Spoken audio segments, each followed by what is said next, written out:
8C, Alira. It was quite a shock to see Fenton fall out of the window. My heart sank as he tumbled to the ground.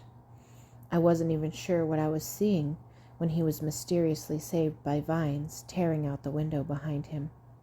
I could no longer keep my feelings in check after that, and found myself wrapped around him the whole weekend. My eyes were on nothing else besides him from that moment on. I barely remember much else from the visit beyond the feel of his hands in mine and his arms around me. It is lucky that Paisley's powers were available to kick in and save Fenton from the fall. I realized that I no longer felt that jealousy over Paisley and her powers, now that Fenton encompassed my every passing thought. Paisley's powers had really unlocked this time. I am thankful that her Ignis was under control and didn't burn the place down with her fear. Cadence and Paisley spent the majority of the trip together, playing and practicing her Terra training. I watched as Paisley used a shrinking vine to coax Cadence into walking farther and farther each turn. I wondered what else she might be able to do with her powers.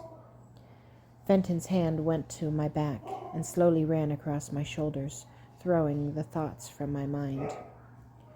Words weren't needed to express the love we carried for one another, and I was happy to see that our feelings were reciprocated. Marin and Miss Annabelle kept their eyes firmly on Fenton and I as we carried about throughout the stay. It was hard to tell if they approved or disapproved of our partnership. I was sure I would be hearing an earful later about it from Marin and then Grandfather when we returned. "How are things coming along with your grandfather and his school?" Fenton asked. "The school is well on its way to be opening soon," I replied, "and I've actually been giving it some thought to join this science group that he mentioned to me.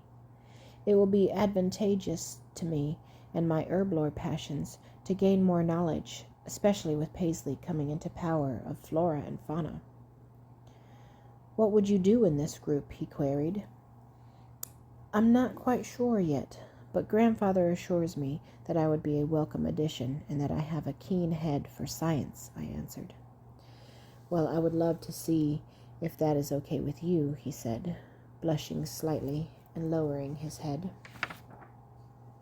I smiled, squeezing his hand tightly. "I would love that," I blurted out, then blushed as well at my hasty word choice.